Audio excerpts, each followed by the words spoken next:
दर्पणिया प्रीत सजवा मन मल्हारा, दर्पणिया प्रीत सजवा मन मल्हारा, दर्पणिया प्रीत सजवा मन मल्हारा.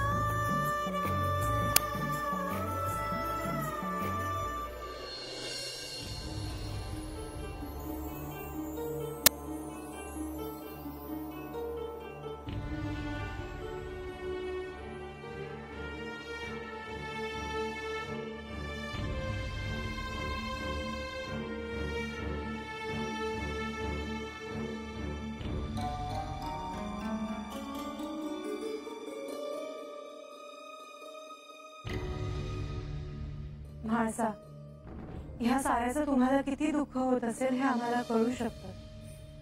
देवी, आता या साऱ्यातून तुम्हालाच मार्ग काढावा लागेल.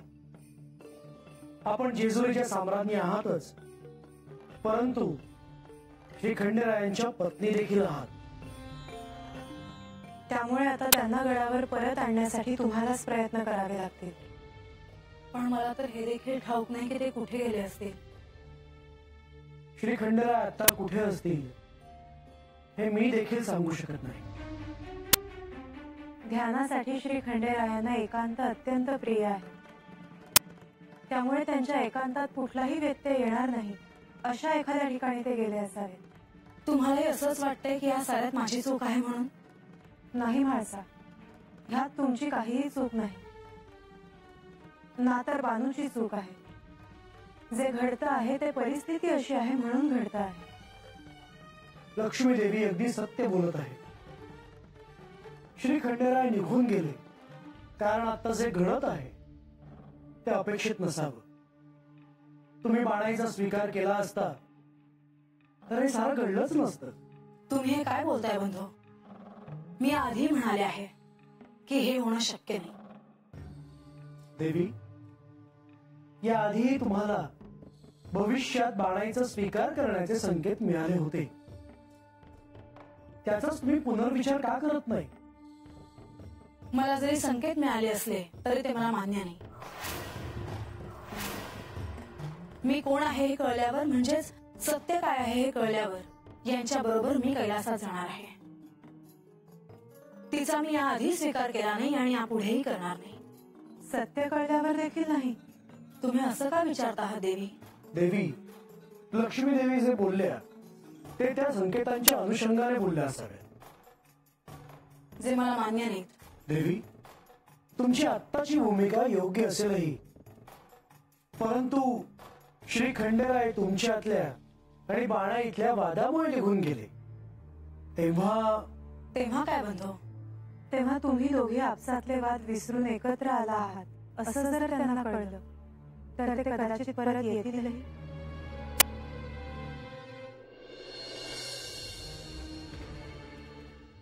नारायण नारायण.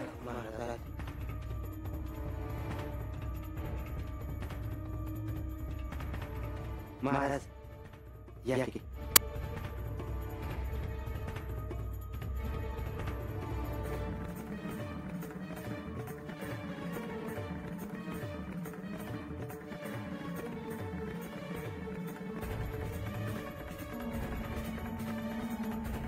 मी तुला आज काय आशीर्वाद देणार बानू? आज माझे शब्द खरे ठरतील असं मला वाटत नाही. महाराज, देवांबद्दल काय कळलं का? अद्याप नाही. अहो महाराज, तुम्ही तर समधीकडे जात असायचा. देव देव कुठे गेले आहे ते एवढं जरी ठाव पडलं तरी बरं होईल. त्याचा आता काय उपयोग आहे बानू? देव आता खोल ध्यानात उतरले असतील. आता त्यांना भेटणे खूप कठीण आहे. होय की, आणि देवासनी हुडकायचं म्हणजे अंगात ताण तरी पाहिजे का नको? महाराज, तुम्ही तरी सांगून बघा, असं अन्न पाणी सोडून देव येते भय? बानू, तुझे आणि देवींचे भांडण झाले ते देवांना आवडले नाही. आता असे स्वतःला क्लेश करून घेतलेस तर ते श्री खंडेरायांना आवडेल का? भक्ताची ही अशी अवस्था झालेली आराध्याला चालेल का? देवांना वाईट वाटेल असे काही करू नको. नाही महाराज, झोपतूर देवगडावर येत नाहीत. झोपतूर जीव गेला तरी चालेल, पण मी आणणार नाही शिवणा. नारायण नारायण. आता काय करावं महाराज? उद्या काय झालं तर राजा काय म्हणाल? मी तर म्हणते त्यासनीच बोलून घ्या. बानू, देव आता येतील की नाही हे मी नाही सांगू शकत, परंतु मी इतकंच सांगू शकतो की हा देह मोठ्या पुण्याईने मिळाला आहे. त्याला असे क्लेश देऊ नको. महाराज, मला हे समज कळत आहे, परवडत नाही बघ. मी काय म्हणतो महाराज, नाही म्हणजे तुम्ही मला सांगा की देव कुठं आहे तर, म्हणजे मी जाऊन त्यासनी भेटतो आणि समजा सांगतो आता काय चाललंय ते. तुम्ही जाणार आणि देव तुमचं ऐकणार? ते आता सोपे नाही. श्री खंडेरायांना शोधणे खूप कठीण आहे. ते आता अज्ञात स्थळी असतील. प्रत्यक्ष श्री गणेश असतील तरच ते शक्य आहे. येतो मी. मग आता काय करावं महाराज? श्री खंडेरायांना चिंता. नारायण नारायण नारायण.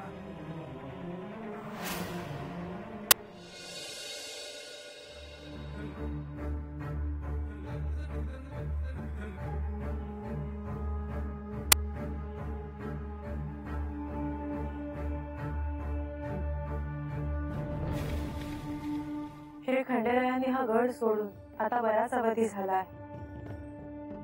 ते त्यांना प्रिय अशा एकांतात गेले आहेत हे आपण समजू शकतो, परंतु गडावर सर्वत्र काळजीचं वातावरण आहे आणि मला असं वाटतं की आपण ह्याविषयी काहीतरी करायला हवं.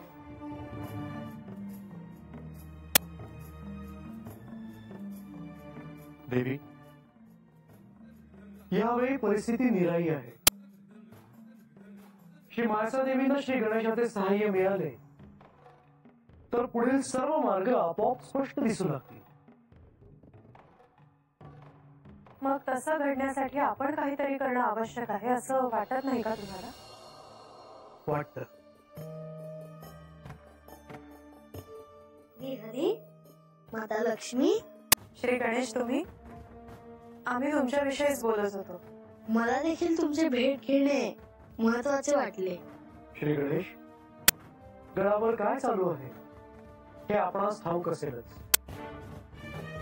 श्री म्हाळसा देवींना सत्य कळण्याच्या मार्गात हे मोठे विघ्नच आले आहे असं म्हटलं तर ते अयोग्य ठरणार नाही.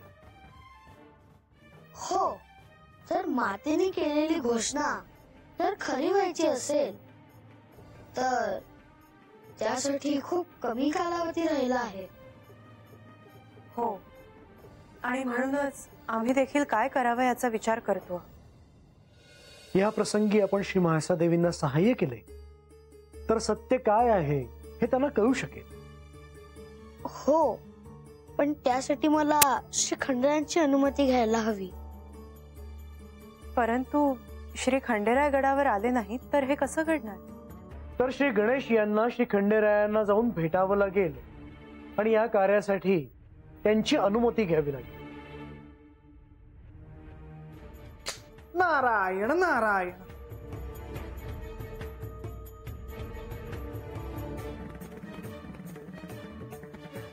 या मुनीवर अगदी योग्य वेळी आला आहात. नारायण नारायण. प्रभू, मी आपले दर्शन घेण्यासाठी आलो आहेच, परंतु त्याचबरोबर मी क्षमा मागण्यासाठी आलो आहे. क्षमा? होय माते. देवेंद्र गडावर आले असताना नारद मुनी वार्ता घेऊन आले की बाणाई अन्नग्रहण करणार नाही. ही वार्ता श्री म्हाळसा देवींना कळली, त्यामुळे नक्कीच त्या रागवल्या हे स्पष्ट जाणवत होते. म्हणूनच मी आपल्या समक्ष क्षमा मागण्यासाठी आलो आहे. मला असं वाटतं की हे घडल्यामुळे मग आता बाणाईला भेटायला जाईल. असं घडले तर निश्चितच काहीतरी सकारात्मक घडेल. परंतु केवळ त्याची प्रतीक्षा न करता तुम्ही श्री खंडेरायांची भेट घेऊन त्यांची अनुमती घ्यावी असं मला वाटतं. आपण अगदी योग्य बोललात माते. मला देखील असंच वाटत आहे. श्री म्हाळसा देवींनी जी घोषणा केली होती ती पूर्ण होण्यासाठी आता अल्प कालावधी राहिला आहे. असं असेल तर मी श्री खंडेरायांची भेट घेतो, त्यांच्याकडून अनुमती घेतो. जर अनुमती मिळाली तर मातेला सत्य करण्यासाठी मी तिला सहाय्य करीन. पण काय श्री गणेश? त्यांच्या अनुमतीशिवाय मी मातेला काहीच सांगू नाही शकत. आणि हे मी मातेला देखील सांगितलं आहे.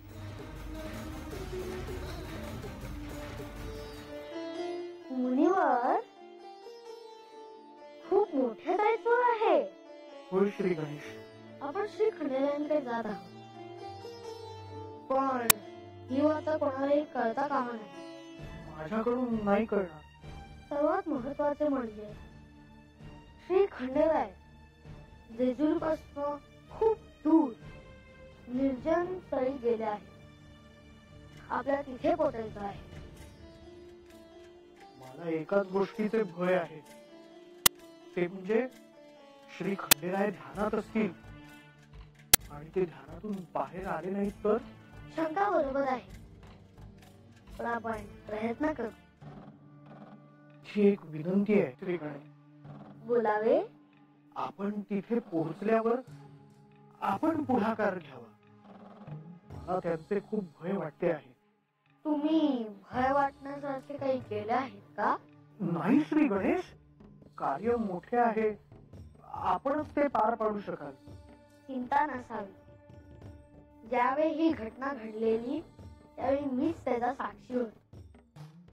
तेव्हा हे निश्चित होतं मीच मातेला सहाय्य करणार आहे. हे अद्भुत आहे श्री गणेश. श्री खंडेरायांनी आपल्याला अनुमती दिली तर आपल्याला कार्य करणे सोपे जाईल. श्री म्हाळसा देवींना सत्य समजण्यासाठी आपण शक्तिपात घडवून आणून आपल्याला हवं ते आपण साध्य करू शकाल. होय, आता आपण प्रस्थान करूया.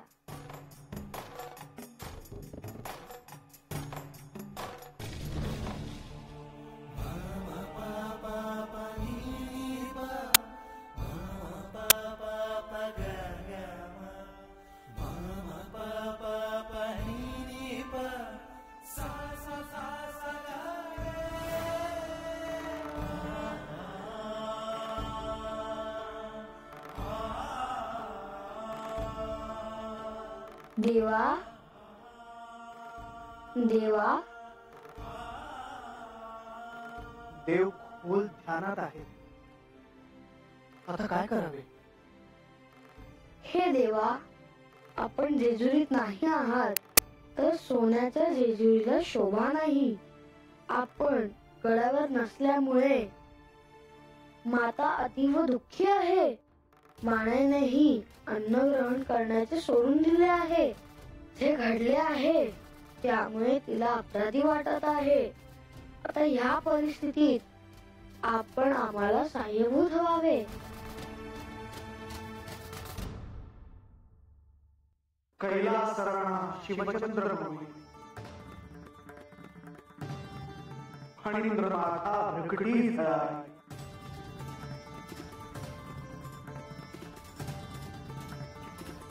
कारुण्य सिद्धू भवदुःखहारी.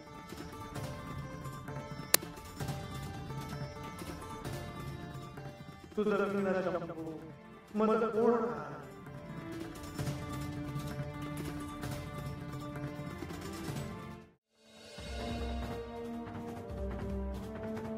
का आला तुम्ही इथे? क्षमा असावी, पण कारण तसेच आहे. देवा, आपण जेजुरीतून गेल्यापासून सगळे विरहात आहेत. मला एकांत आणि ध्यान ह्याच्यामध्ये पूर्णपणे बुडून जायचे आहे. तेव्हा मला तुम्ही काहीही सांगू नये. क्षमा असावी देवा. देवा, ते घडले आहे त्याची मला कल्पना आहे, पण मी आपल्याकडून एक अनुमती मागायला आलो आहे. सांग. देवा, आपण कैलासात एक घोषणा केली होती. त्याला खूप मोठा काळ लोटला आहे. त्यात आपण एक महत्वाचे विधान केले होते. श्री गणेश, इथे जे घडेल त्याला साक्षी तू राहावस म्हणून तुला बोलवले.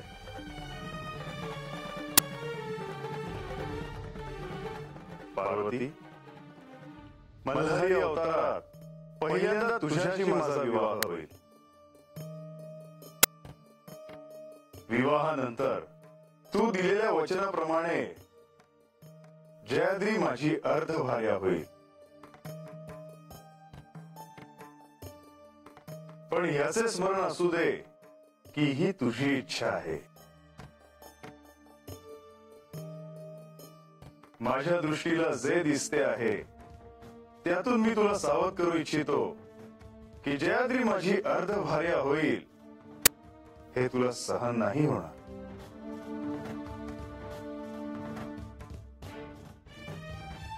नाही स्वामी, मला असे वाटत नाही. कारण तुम्हाला तुमच्या मूळ स्वरूपाचे विस्मरण होईल. जोपर्यंत मी स्मरण करून देत नाही तोपर्यंत.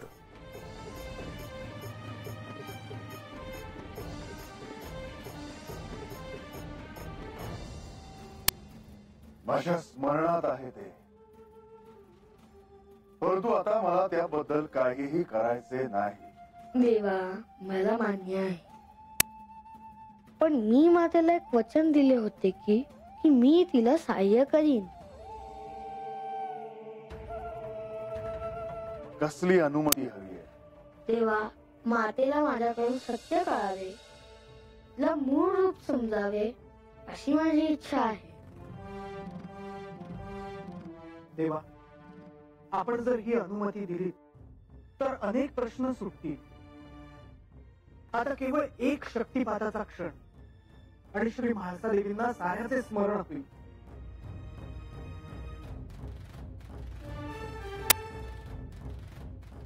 माते, तू दिलेल्या वचनाचा मी साक्षी आहे. योग्य वेळी मी तुला त्याचे स्मरण करून देईन.